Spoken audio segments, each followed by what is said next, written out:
Mr. Tainawa, I don't think I'm saying that correctly, Downing, if you could pronounce that for me, help me.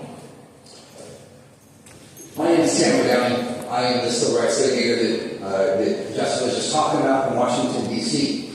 I need to provide a little bit of clarification so we can understand what was just said and how we move forward with this information that you guys have just given. So again, no state can create its own alternative legislation substituting the guarantees constitutional right or state violation of the Constitution. That would be obviously unconstitutional. So I have approximately 12,000 criminal affidavits on behalf of victims that have been charged by way of information, not indictments, in violation of the Constitution from right here in the state of Ohio. Many are from within your city here. Now, these affidavits, they identify two different crimes. The first crime is Title 18, subsection 242, which is deprivation of rights under color law. What that statute says is that any person who, under color of any state statute, ordinance, custom, or regulation, deprives any person of any rights secured by the Constitution commits that crime. The second crime is Title 18, subsection 241, which is conspiracy to deprive of rights. What that statute says is that when two or more persons conspire with the purpose of depriving any person of any rights secured by the Constitution commits that crime. Now, the laws of criminal conspiracy with regard to public officials, what that states is that any person who, having knowledge of any of the wrongs conspired to be done, and who have the power to prevent or aid in the prevention of mischief, same, neglects or refuses to do so, may be joined as fencing action.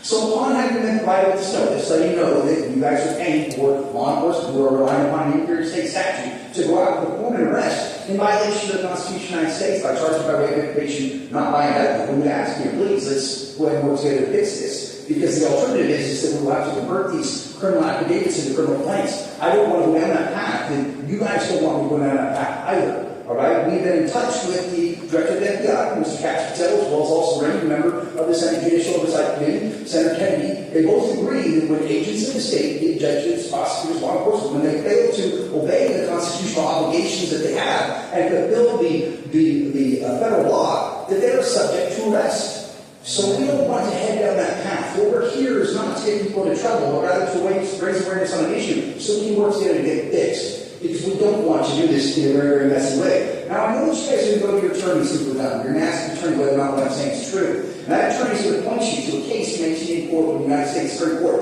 called Hurtado versus California.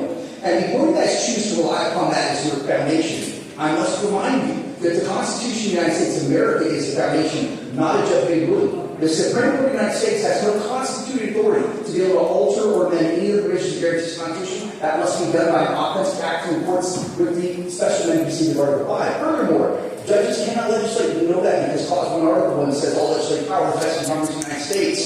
So I implore you, all of you, to please, let's step up, discharge the duty of your office, fulfill the obligations and promises that you make to the people of the state of Ohio, and let's choose willfully to protect and preserve the Constitution of the United States before I have to take this to a different level. Thank you guys for stopping us.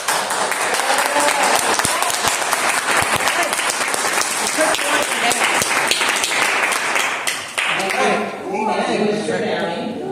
Our next speaker is Ms. Jessica Saxton. Ms. Saxton.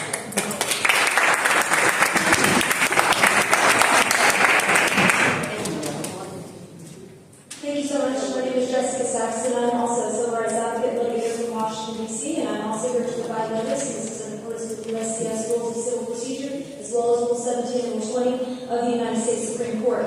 There are obviously grave injustices that have been carried out in family and juvenile court across the state, and particularly this city. They are not civil disputes. We are witnesses to systemic violations of constitutional rights, including unlawful seizure of children, deprivation of rights regarding parents and children by state agents from right here in this city. As you all are aware, Title 4D and Title 4E incentivizes the procurement of children from their parents.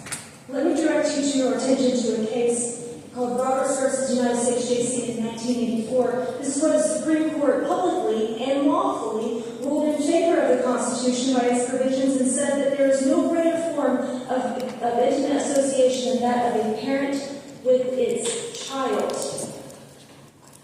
Mr. Downing referred to Title 18, subsection 242, which I'm going to again repeat for you. It says, whoever under the color of law, statute, ordinance, custom, or regulation willfully subjects any person to the deprivation of any rights, privileges, or immunities secured or protected by the Constitution commits that crime. If you continue reading in that Title 18 U.S.C.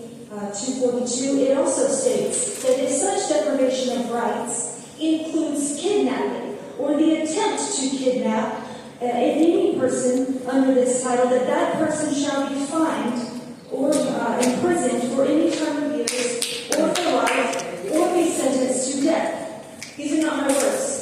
These are just our laws. Like said, like the law is harsh, but it is the law. I have in my possession evidence of children who have been kidnapped under the color of law from state ages right here in Canton that you guys are all paying. You have now been made aware by multiple people of federal crimes on this record. So now I'll point you to what the law also requires for you to do. Title 18.4 is misprision of felony. It says, whoever, having knowledge of the commission of a felony cognizable by a court of the United States who conceals and does not, as soon as possible, make known the same to some judge or other person in civil or military authority under the United States, shall be fined or imprisoned. I have evidence that some of you may be reporting yourself. Nonetheless, the FBI is the appropriate government agency to report these crimes to, and they have the jurisdiction to investigate and prosecute by way of the grand jury indictment.